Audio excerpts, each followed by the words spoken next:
pero neurálgica de esta consulta porque vamos a seguir aclarando ¿Ya dudas se y está las acabando? que, bueno, ya se está acabando, Oh my pero God. aproveche la gente que está en casita porque todavía tenemos tiempo para seguir aclarando estas dudas con la doctora Yasmín García que está con nosotros.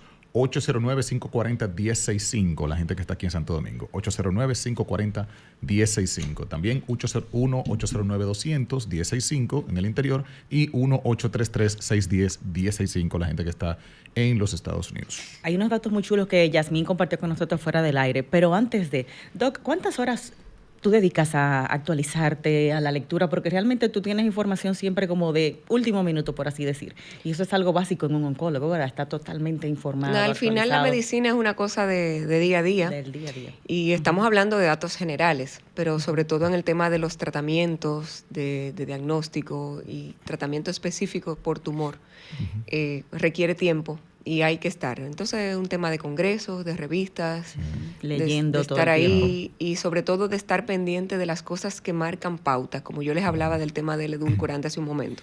O sea, hay estudios clínicos que marcan y determinan conducta y dicen, el cáncer de páncreas se trata así, porque un estudio clínico hoy sale a la luz y dice que esta molécula es más efectiva, etcétera, etcétera, y nos marca pautas de tratamiento. Y sobre todo, eso es vital. Claro. Saber, Irte adaptando a ese según cambio. la patología, cuál es el diagnóstico, cuál es el tratamiento basado en la evidencia al día de hoy, que es el efectivo. indicado. Al día de hoy, como dice, o sea, la medicina es ciencia y la ciencia no es conclusiva. Y el nunca, empirismo no nunca se conclusiva. usa ya. O sea, ¿Cómo un probar? médico que te diga, según mi experiencia, Ah, yo te voy a tratar porque según mi experiencia, la experiencia no es medicina, No es ciencia. la experiencia es tu experiencia, Ok. pero no quiere decir que tú trataste una población de miles de pacientes y la comparaste con otra y viste que esa experiencia funciona. eso pasa mucho con los médicos de muchos años de ejercicio. Ojo con eso. Importantísimo. Yasmín compartió con nosotros datos importantísimos sobre el uso de microondas, que hay un miedo con el tema que si es cancerígeno o no, el uso del teflón y el tema de la carne roja también. Ya, La si cocción podemos, de los alimentos. eso es Sí, vital. hablábamos del tema de la carne roja porque, como les dije y vuelvo a recalcar, las carnes procesadas sí son carcinógenas del grupo 1A Dios y mío. sabemos que el uso debe ser limitado y a conciencia, sabiendo que estoy aumentando riesgo y que está demostrado que aumenta riesgo de cáncer, sobre todo cáncer de colon, que es lo que estamos hablando al día de hoy. Ok. Y en cuanto a las carnes rojas, recordar que las carnes rojas son aquellas que tienen mioglobina, que es lo que le da ese color rojo, donde está la res, o sea, la carne de vaca, también está Cerdo. el cerdo, Cerdo que aunque roja, sí. se ve un poquito más clara, es carne roja, está el chivo, el ovejo, el cordero, todas esa familia. Y las carnes blancas, pues ahí está el pavo, el pollo, Las aves y los peces. Las aves y los peces. La mioglobina es como tal mala, cancerígena. como Sabemos y se sabe por estudios que esa mioglobina puede estar asociada a un aumento de riesgo de cáncer. Pero el tema con la carne roja, que al día de hoy sabemos que en un límite podría no ser tan mala todavía, se está considerada como un carcinógeno grupo 2B, o sea, no hay evidencia tan fuerte para tú decir no la consumas.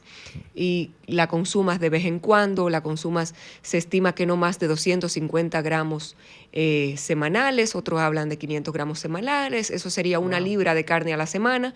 Hay personas que en un solo día, en un solo plato, se comen Con una una y sentada. dos libras de carne, lo sabemos. Sí. Entonces, limitar el consumo y dar, ¿qué significa limitar el consumo? Pues yo le voy a dar paso a otros alimentos porque no me voy a dejar de alimentar. Claro. Voy a consumir más Que me carnes compensen lo que me da la blancas, carne, ¿no? más carnes, puedo consumir carnes blancas, pescados y proteína vegetal. Puedo consumir habichuelas, lentejas, garbanzos. Claro. Entonces no es que me voy a dejar de alimentar, ¿de Wow. acuerdo? ¿Y los lácteos? ¿Cabrían ahí? Y los lácteos, de los lácteos hay de todo. Hay quien te va a decir que sí, hay quien te va a decir Eso que es no. muy personal. Sabemos que tolerancia. el lácteo en sí, en cuanto a cáncer, se ha asociado lácteos con cáncer de próstata. Hay estudios al respecto. Wow. Ok. Entonces, pero en Sustituir- colon eso. Y sobre todo en la carne, Lo de es lo el del tema de humo. la cocción. ¿Cómo Vamos a yo ver. voy a cocer esa carne? Y sabemos que las carnes cocidas a altas temperaturas y chamuscadas, hechas a la parrilla, dígase al carbón y con leña, Como más producen ricas aminas saben. heterocíclicas y hidrocarburos policíclicos, que son, uno se produce en la carne per se y otro se produce cuando cae la grasa al carbón, que produce un humito, ese humito regresa a la carne y ahí tenemos 2 carcinógenos estudiados. Entonces deberíamos tener cuidado al cocerla. ¿Qué yo te diría? Podemos hacer un filete o un trozo de carne en el horno.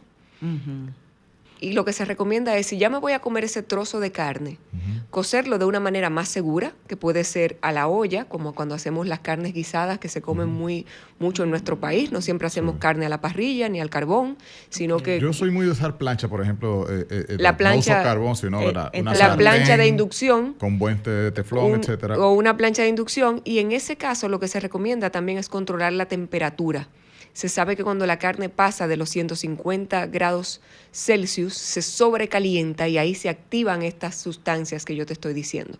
Entonces, lo ideal, si tú consumes, si tú haces tu corte de carne, lo puedes hacer ahí e incluso utilizar un termómetro, que existe ese termómetro donde tú pinchas y tú sabes a qué temperatura la carne llega al grado de cocción que a ti te gusta y ahí lo apagas, lo retiras y ya está.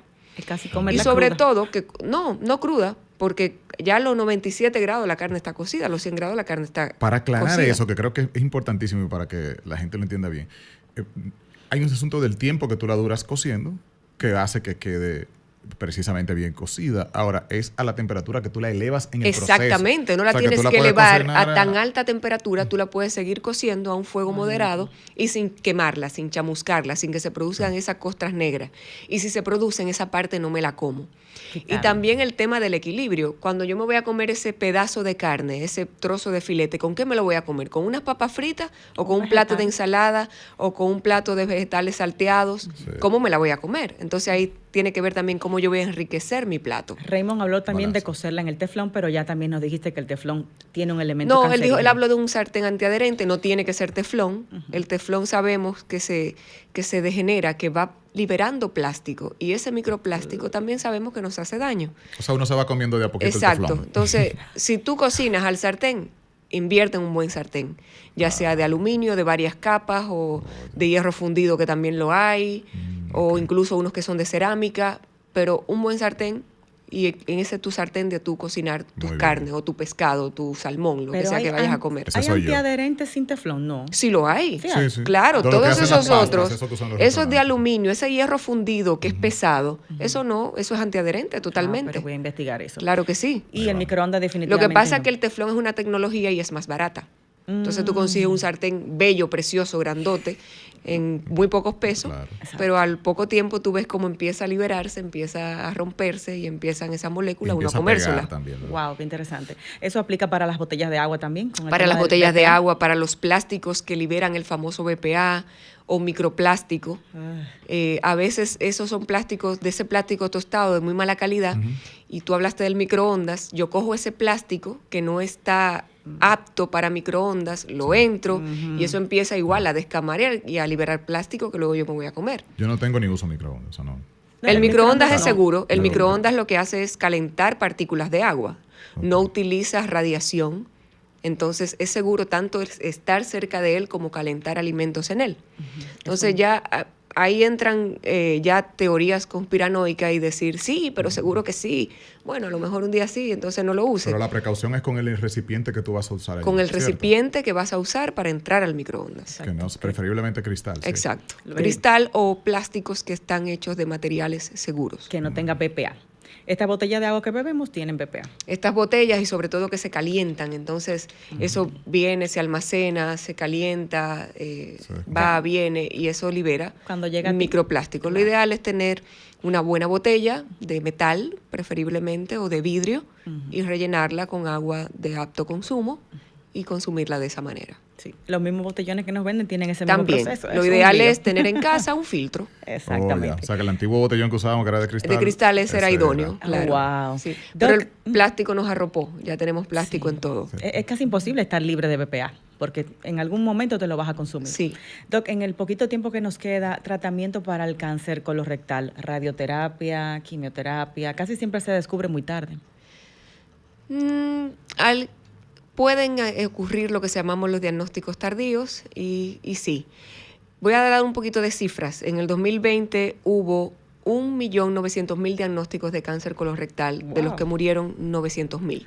Exacto. Y se estima que para 2040 eso va a aumentar en un 73%. Van a haber 3.6 millones de diagnósticos y 1.9 millones de muertes para el 2040. ¿Por qué tan alta la mortandad?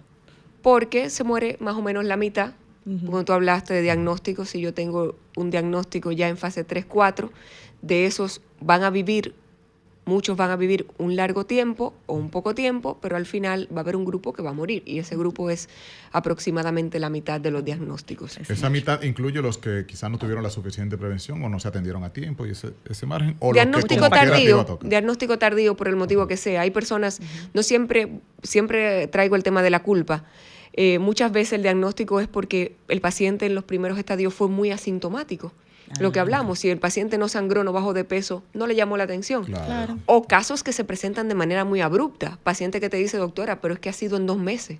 Yo bajé de peso y ahora empecé a sangrar. Y ahí consulta y te encuentras que hay un tremendo tumor que tuvo un crecimiento rápido. Contacto, doctora, para la gente que está siguiéndonos y con esa nos despedimos. Ya no vamos. Sí, gracias. Bueno, los que están viendo el live, DRA Yasmín García, doctora Yasmín García, son mis redes. Y para servirles en el Instituto Oncológico Heriberto Peter, Radonic y Sabiaquer, si tienen diagnóstico de cáncer, dos palabras finales de tratamiento en estos 4 minutos que tenemos. El cáncer de colon, su tratamiento es primariamente quirúrgico, y el cáncer de recto, que es la última porción, se trata con radioquimio antes de la cirugía. Radioterapia y quimioterapia. Okay. Listo. Interesante, y la verdad que el tiempo siempre se queda muy corto cuando hablamos con la doctora Yasmín. Este contenido lo pueden ver ya en YouTube de Sol en unos minutitos y vamos a estar compartiendo los clips durante toda la semana en nuestras redes sociales. Doc, muchísimas gracias de nuevo por venir, por aceptar la invitación y por nutrirnos tanto con esta información. Feliz fin de semana y el próximo sábado a las 2 estamos aquí en Radio Fit. El mundo del fitness en tu radio. Hoy consultando con la doctora Yasmín García. Estamos hablando del tema de cáncer de colorectal.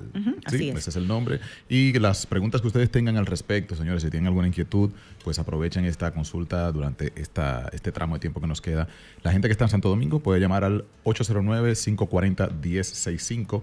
La gente que está en el interior, 1-809-200-1065. Y fuera del país pueden llamarnos desde el 1-809-833-610-1065. 1-833-610-1065, línea internacional. Así es, estábamos hablando con la doctora sobre la colonoscopía, si es un proceso peligroso, complicado. Ella nos indica que realmente es una de las mejores opciones, ¿verdad?, para prevención temprana del cáncer. Son de las pruebas que tenemos acceso, digamos, más efectivas, ¿verdad, doctora? Sí, en detección, ¿verdad? Saber que prevenir. Cuando hacemos pruebas de screening no estamos haciendo prevención, estamos haciendo detección precoz. La prevención viene con los hábitos, la prevención viene con cosas que yo haga para disminuir riesgo. Ahí yo estoy previniendo enfermedad. Ya con los exámenes uno busca detección precoz, por lo tanto, encontrar tumores en estadios iniciales, por lo tanto, mayor tasa de curación. O sea, digamos que ver si esas rutinas que tú estás haciendo, preventivas, están funcionando.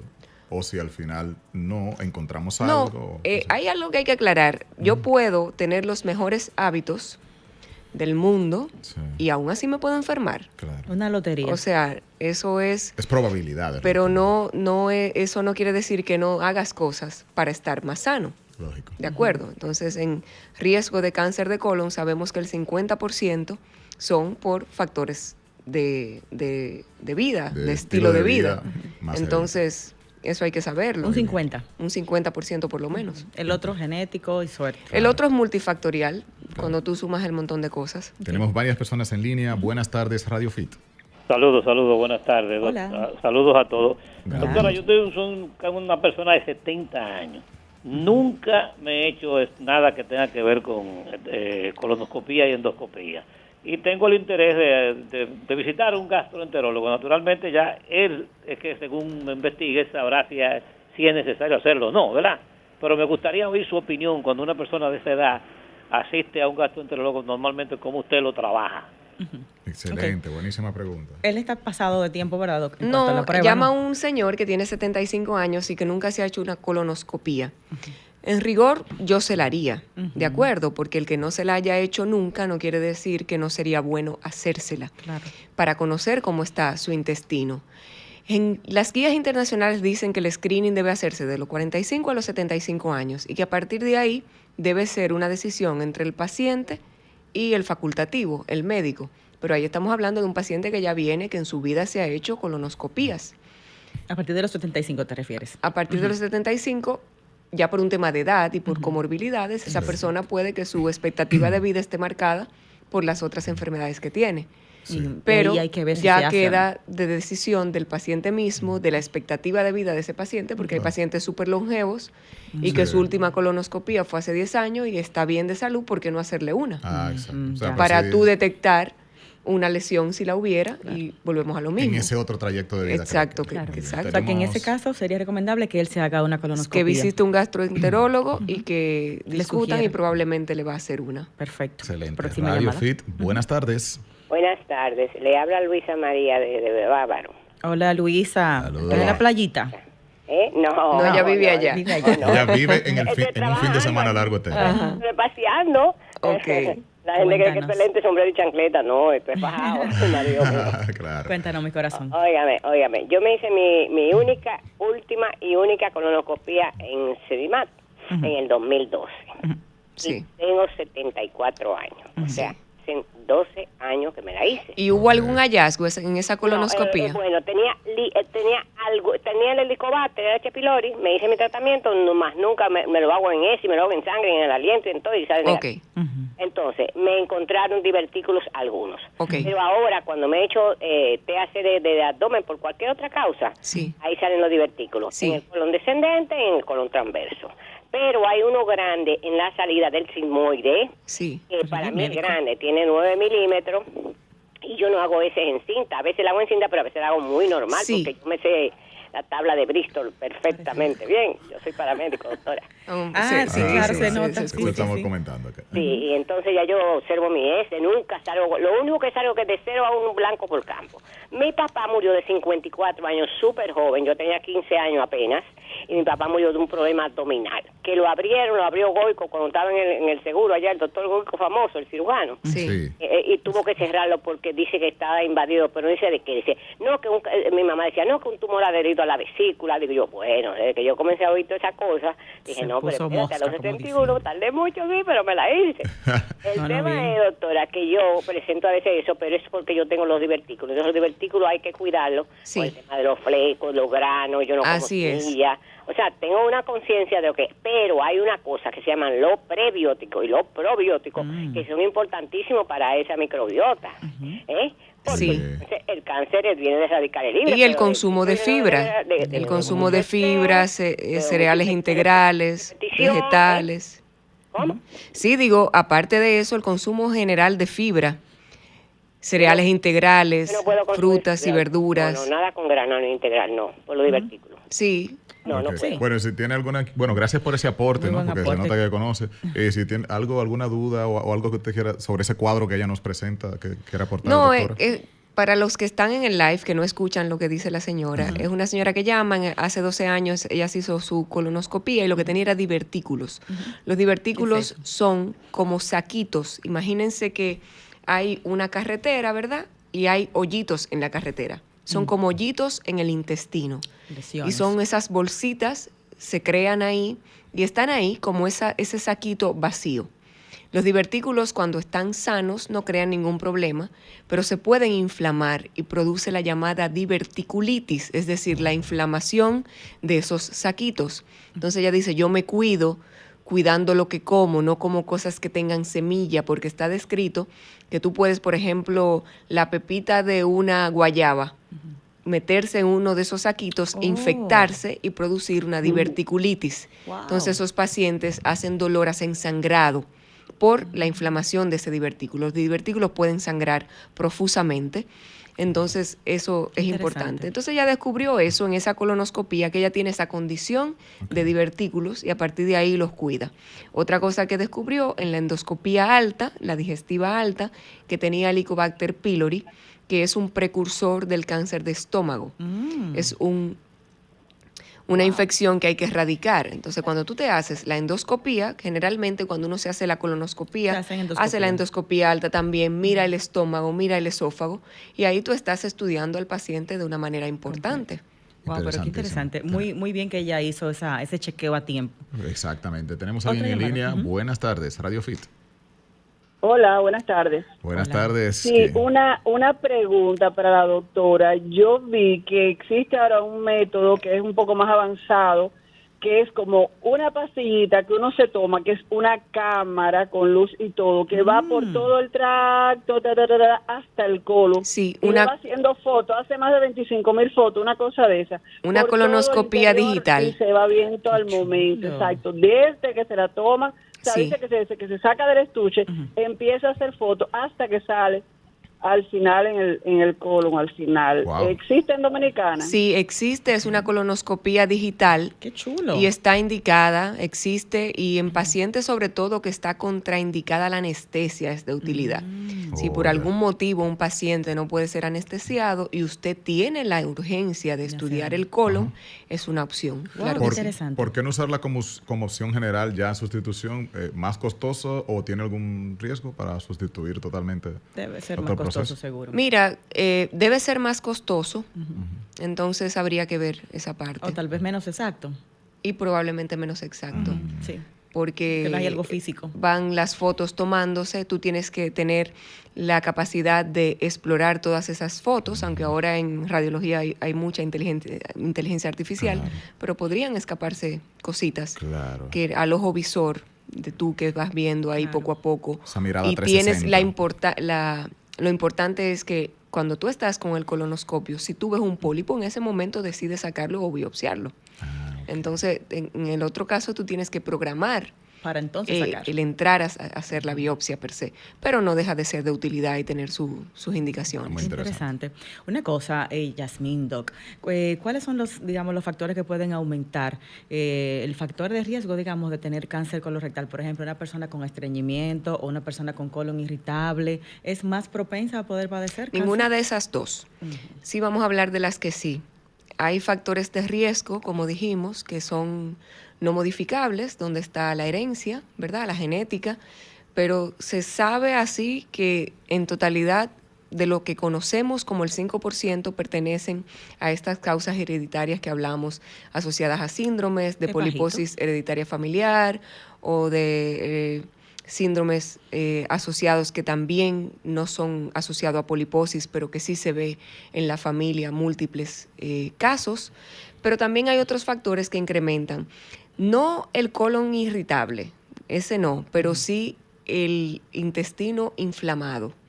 Las enfermedades de Crohn, esas enfermedades inflamatorias, sí. Se sabe que pacientes que han tenido más de 8 años de enfermedad inflamatoria intestinal sí tienen un riesgo mayor de cáncer de colon, ¿de acuerdo? Estreñimiento Lo como mismo tal, ¿no? que la obesidad aumenta el riesgo de cáncer de colon.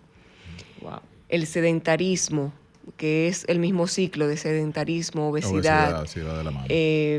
el tabaco y el alcohol. Sabemos que el alcohol también se asocia a cáncer de colon y que en la medida que yo tomo más de 3 bebidas al día o que mi consumo de alcohol es muy frecuente, también pasa a ser un carcinógeno. Y también se asocia la diabetes con un riesgo, la diabetes tipo 2, con un riesgo aumentado de cáncer de colon. Wow. Y lo que sabemos es que la diabetes y el cáncer de colon podrían tener factores de riesgos asociados, que estamos hablando de mala alimentación, de pobre dieta, etcétera.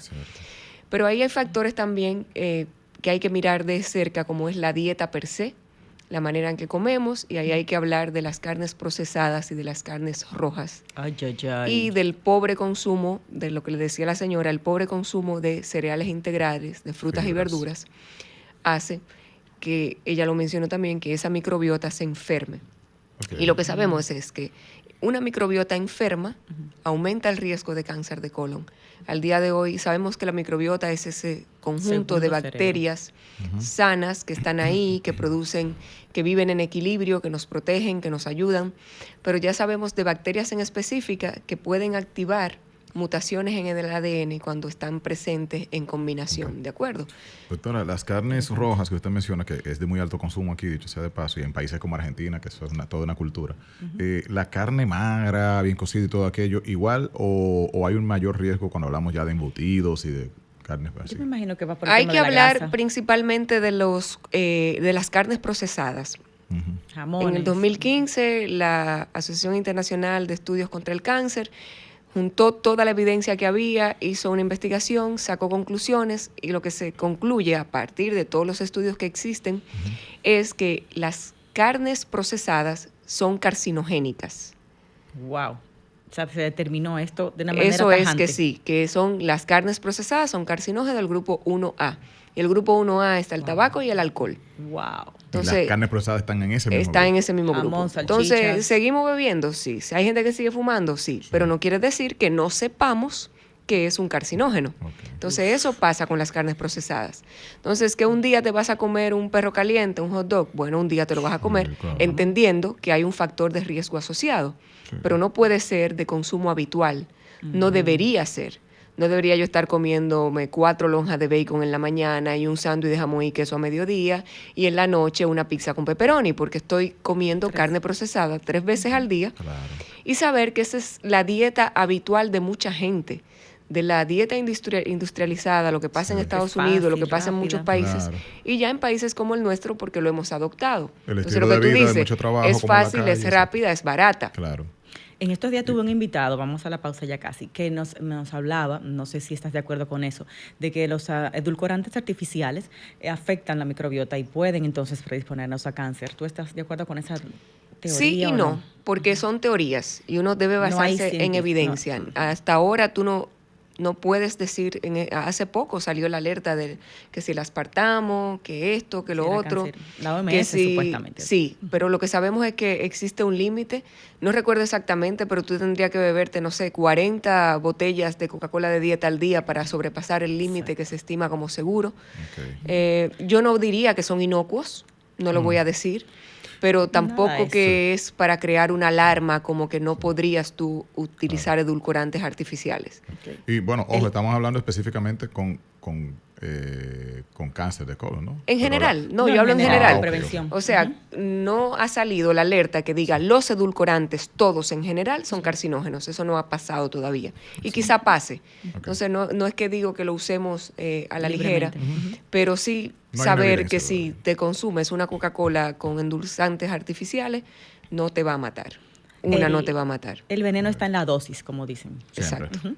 Hacemos una pausa y seguimos con esta conversación tan interesante junto a esta especialista dedicada, apasionada de lo que es su carrera, la parte de la oncología, la radioterapia, la doctora Yasmín García. Estamos hablando de cáncer colorectal con ella en el día de hoy y ustedes pueden llamarnos a través de las líneas que tenemos directas aquí a la cabina desde el interior sin cargos, desde todas las provincias y desde aquí de Santo Domingo. Rey, la podemos decir al regreso, regreso de ahora. la pausa. Y por supuesto también a través de Instagram contactar a la doctora para temas de consulta, ya si son pacientes con cáncer. En Instagram pueden buscar toda la info de la doctora @DRA Yasmín García, Jazmín con J y S, así mismo como suena, y ahí están Y Z. todos. Z, ¿verdad? Sí. Ok, Jazmín, lo dije mal. Jazmín con J y Z, García, en Instagram. Y ahí pueden documentarse de dónde está la doctora laborando con todas sus áreas. Volvemos con más aquí en Radio Fit. El mundo del fitness en tu radio a través de Sol 106.5 FM, la más interactiva del país, llegando a todos sus hogares a través también de www.solfm.com y a través de nuestras plataformas digitales en todos nuestros lives, Radio Fit RD, @Giselle Mueces, @Raymond Moretti y por supuesto el usuario de nuestra invitada que lo compartimos a continuación y es la segunda parte de un tema importantísimo que estuvimos tocando hace apenas 2 semanas, pero que es demasiada la información que tenemos que tener en cuenta. Así que ya saben ustedes, acaba de finalizar el mes de octubre, que es el mes de la prevención del cáncer, y pues vamos a extendernos en este domingo de este sábado feriado, ¿verdad? Para también nutrirles de información. Así que bienvenidos a Radio Fit. Claro que sí. Hoy vamos a estar hablando, Rey, más bien de otro tipo de cáncer que también tiene mucha incidencia y cada vez se está viendo en personas más jóvenes. Y es un tipo de cáncer que tiene una forma fácil de prevención, pero que muchos evitan. Todos esos temas los vamos a desglosar con nuestra invitada, que es la doctora Yasmín García. Ella es radio-oncóloga y con ella vamos a estar hablando en el día de hoy de cáncer colorectal. Es un cáncer realmente muy, muy agresivo. Cuando se instaura, cuando ya se llega a ver los síntomas, ¿verdad, doctora? Es casi siempre un poquito muy tarde. Y vamos a hablar de qué podemos hacer y cuáles son los síntomas, la prevención y los tratamientos que hay disponibles para este tipo de cáncer. La doctora, una eminencia en esta parte de la oncología, nos acompaña nueva vez aquí en Radio Fit. Estamos en vivo para los que están disfrutando su fin de semana largo. Nos pueden escuchar a través de Sol en las distintas frecuencias que tenemos para todo el país, vernos online en www.solfm.com y en Roku TV. Doc, bienvenida a la cabina. ¿Cómo está usted?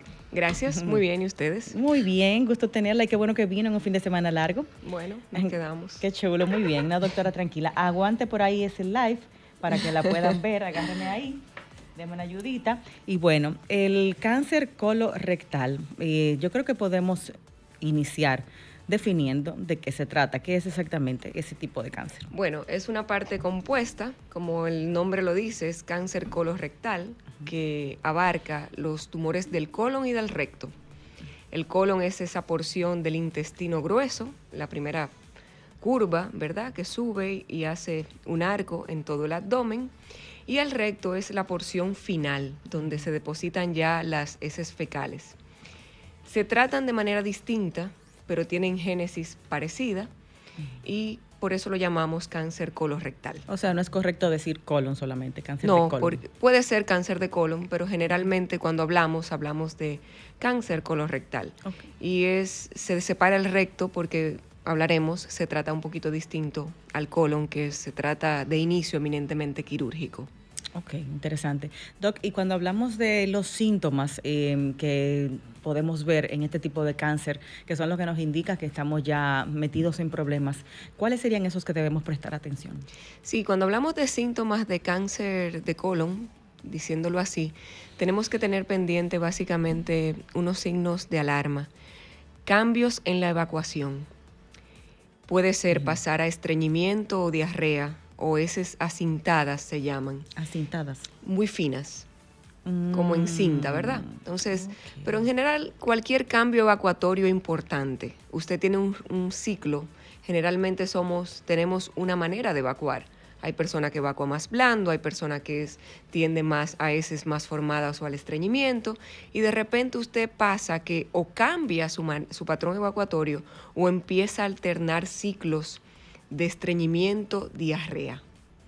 ¿De acuerdo? Entonces ese es un signo de alarma porque habla de algún signo obstructivo, de una masa que empieza a formarse y que hace que esos cambios evacuatorios ocurran. Y el otro signo de alarma, que es netamente importante, es la sangre en las heces.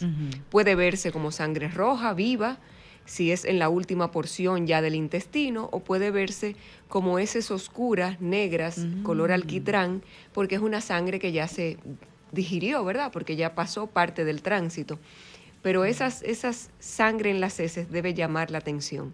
También pérdida de peso inexplicada. Personas que te dicen, yo en los últimos meses he bajado 10, 15 libras. Sin hacer nada, ¿verdad? En los hombres o en las personas que usan cinturón, llama mucho la atención porque de repente el paciente te dice, mire doctora, yo le he bajado 2 hoyitos a la correa. Wow. O sea, estamos hablando de una pérdida de peso de más de 20 libras, claro, posiblemente. En corto tiempo. En corto tiempo. Así como sensación de malestar en el abdomen, ya sea como de gases, de plenitud, de molestia. Una cosa, Yasmín, ¿se pueden confundir un poquito esos síntomas con estreñimiento en el caso de la sangre, por ejemplo? Las personas con estreñimiento a veces sangran al evacuar. Sí, pero es importante, no solamente con el estreñimiento, sino con el tema de las hemorroides. Porque a veces el paciente piensa o te dice, yo tengo 1 año sangrando. Y ya sea porque se dejó estar y no le llamó la atención, o minimizar, decir, no, eso debe ser un hemorroides. Pero ¿quién soy yo para diagnosticarme un hemorroide? Debe ser. ¿Qué facultad tengo yo? ¿Cómo me examiné? ¿Cómo me palpé? Exacto, es un E sangrado incluso prolongado en el tiempo. hasta en manos expertas, a veces el paciente te dice, no, doctora, yo sí consulté. Yo fui a un gastroenterólogo y el doctor me tocó y me dijo que eran hemorroides. O me medicó y no me tocó. Esas cosas suceden. Wow. Entonces, por eso es importante saber que esos signos de alarma deben llamar la atención y debe hacerse ver. Podrían ser hemorroides, efectivamente, pero eso requiere un buen examen físico y ¿Al gastro le corresponde mandar a la persona al oncólogo cuando detecta hemorroides muchas o no? veces es el hemorroides se trata y la trata el proctólogo, pero él es el gastroenterólogo quien en un examen, quien en una colonoscopía diagnostica la presencia de un pólipo, de un tumor de colon. Entonces, tacto. el diagnóstico primario o en colonoscopía, porque el colon está arriba. En el tacto solamente se pueden tocar los tumores de la última porción, que es el recto. Pero ya tumores del colon per se es vía colonoscopía. Ok, que es una de las pruebas que las personas más le huyen y realmente no sé por qué. ¿Es un tema de anestesia o es complicado o es doloroso? ¿Qué nos puedes decir, Yasmín? Hay una mezcla desde el desconocimiento hasta el pudor. Sí. ¿Tú te la has hecho? Esa invasión Sí, yo me en he el hecho. cuerpo, no sé. Oh, ¿Tú? no, le tengo miedo. Bueno, ahí está. Ahí hay una respuesta, el miedo. Tengo miedo, güey. Pero la colonoscopía es un estudio seguro e importante, que tiene sus riesgos y por eso ahí puede venir el decir, ¿qué puede ocurrir en una colonoscopía? Bueno, puede ocurrir una infección, puede ocurrir una perforación, pero son escasas las complicaciones. Lleva anestesia. No son frecuentes, lleva anestesia porque vamos a introducir una manguera que tiene en la punta una cámara y una luz y así se va a introducir hasta el ciego, que es la primera porción del intestino aquí donde inicia el colon, el intestino grueso. Y el endoscopista va a hacer un barrido y va a mirar todas las porciones del colon, terminando ya retrayendo la parte final del recto. Wow, muy largo. Y tiene que ver la presencia, buscando ¿qué? ¿Qué buscamos en Esa una era la pregunta que colonoscopía? quería hacer, ajá, sí. Queremos ver esa luz. Es una cavidad, ¿verdad? Entonces tiene una luz interna que no podemos ver. Entonces es una mucosa y se ve, tiene unas características y ahí va a buscar cosas anormales. Entre las anormalidades están los pólipos. Y los pólipos son lesiones que pueden ser precancerosas. Uf, y son muy comunes. Son comunes. Entonces, ¿qué busca esa colonoscopía? Si hay pólipos, resecarlos y mandarlos a biopsiar. ¿De acuerdo? Ok. Entonces, a veces Biopsiar es un análisis, ¿verdad? Se toma una pequeña muestra. una muestra de o esa se piel, de ese extirpa tejido. el pólipo completo, casi siempre se extirpa completo desde su base, eso se manda a patología y patología nos da las características de ese pólipo, que puede ser un pólipo benigno, sin mayor Consecuencias. trascendencia, pero puede ser un pólipo que tenga algún cambio de transformación o puede ser ese pólipo el inicio de un cáncer de colon.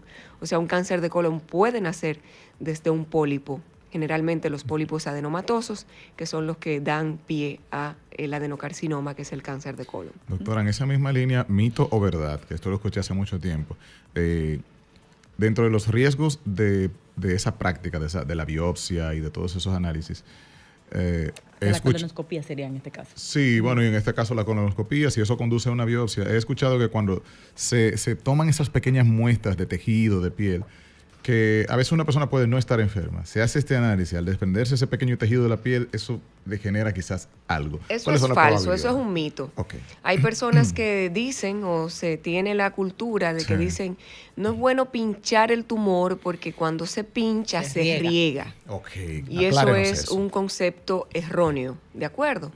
Porque las biopsias se hacen tomando una muestra de tejido que a veces es con un sacabocado, que lo que hace es como una mordidita, a veces es con trucut, que es como una pistola que sale una aguja, entra, toma una muestra y retrae, como hacemos con los nódulos de mama. Y en el caso del colon, pues vía colonoscopía, de manera directa, si hay una masa allá, si hay un tumor formado, un pellizquito de ese tumor, y eso no hace que se disemine el tumor. para nada. Y además es imprescindible porque es la biopsia la que me va a dar el diagnóstico, me va a decir qué yo tengo Sí. y a partir de ahí voy a determinar los tratamientos. Ese concepto de que las cosas se rieguen en buen dominicano no aplica en ningún caso. O sea, a veces también hay cosas allá afuera, en la piel, que la gente dice, no te le pase la mano que se te riega en el cuerpo. En realidad, No, ahí tú puedes hablar de enfermedades infecciosas, por ejemplo. ok. Ese es otro tema. Entonces eso es lo que la gente está una asociando. ya. escabiasis, una no sé qué, una enfermedad infectocontagiosa, Ok. sí, pero no que por biopsiar un tumor. Aparte se hace con unos criterios, lo hace una persona con los criterios adecuados, un cirujano oncólogo o un endoscopista en el caso de la colonoscopía, Muy bien. que lo va a hacer con los criterios del lugar. Qué Tú bueno eres, aclarar. tú eres muy joven, Yasmín, y ya te has hecho la colonoscopía. Entonces, ¿a qué edad y con qué frecuencia se recomienda hacerse este estudio como prevención? La colonoscopía antiguamente estaba indicada a partir de los 50 años y hace unos años bajó el límite de edad a que la primera colonoscopía debería hacerse a los 75 años. Y las guías de prevención de Estados Unidos son guías que miran factores de riesgo, riesgo-beneficio, nivel de diagnóstico en población, etcétera, para dar las directrices. Y las nuevas directrices son que la primera colonoscopía sea a los 45 años. Wow. Eso va a depender de los factores de riesgo que tenga cada persona. Si hay factor de riesgo aumentado en la familia, si tengo familiar de primer grado que haya tenido un cáncer de colon, por ejemplo, y si ese familiar que tuvo cáncer de colon lo tuvo antes de los 50 años, mi primera razón. colonoscopía va a ser mucho Debe antes, ser. unos 10 años antes del diagnóstico de esa persona. Wow. Muy Si bien. lo tuvo a los acuerdo. 45, te tocaría a ti A los 35, un primer screening, una primera colonoscopía, que como digo, lo que va a hacer es servir de base en la detección de esa persona, ir a ver cómo está ese colon y ver, porque hay lo que llamamos poliposis familiar hereditaria, que es un síndrome donde en familia se ven múltiples pólipos, a veces cientos de pólipos, y si eso está diagnosticado en una familia, pues esa familia tiene un screening más riguroso, así como Qué otros interesante. síndromes que están asociados al cáncer de colon. Mi hermano padece de pólipos, entonces yo entro ahí. Si en ese tu grupo. hermano padece de pólipos y ya se sabe, tú deberías hacerte una colonoscopía para ver el estado de tu colon. Rayos. Doc, ¿y la frecuencia no es igual que los estudios de mamas anual, o sí? No, para nada. Las Porque es colonoscopías se tienden a repetir a los 5 a 10 años, dependiendo Ok. de los hallazgos. Si hay un hallazgo, ¿verdad?, que Que un de indicio. criterio puede que sea antes, pero generalmente con una colonoscopía negativa o una colonoscopía donde se encuentra un pólipo que resulta ser benigno y se ha extirpado, no tiene que ser anual. Puede ser a los 5 e incluso 10 años. Antes de ir a una persona, no tiene que ser, pero algún riesgo sí se la hace a un año antes, porque esa persona dice, para prevenir, se la hace Es anual. que los estudios no deben hacerse Por gusto. como por gusto, porque yo digo, porque si no, entonces mañana me hago una resonancia de cerebro y me hago, sí, Hay y gente me así. hago esto, Hay o gente me hago así. mamografía 2 veces al año. ok. No, Sí, sí. y las directrices de los estudios de screening, como digo, se hacen en base a estudios de poblaciones, Resultados. donde tú ves que ha sido costo-beneficio y que efectivamente hacerla hace que encontremos diagnósticos precoces y que por tanto las poblaciones vivan más cuando los Excelente. detectas. Bueno, vamos a hacer una pausa comercial. Al regreso vamos a seguir ampliando esta consulta y, por supuesto, vamos a abrir las líneas para que ustedes también puedan hacer sus preguntas a la doctora Giselle. Sí, quiero compartir también los contactos de la doctora, tanto en Instagram y los lugares donde pueden ustedes atenderse con ella ya si son pacientes de cáncer. La doctora está en Instagram como @DRA Jazmín, con J, Jazmín García, @DRA Jazmín García.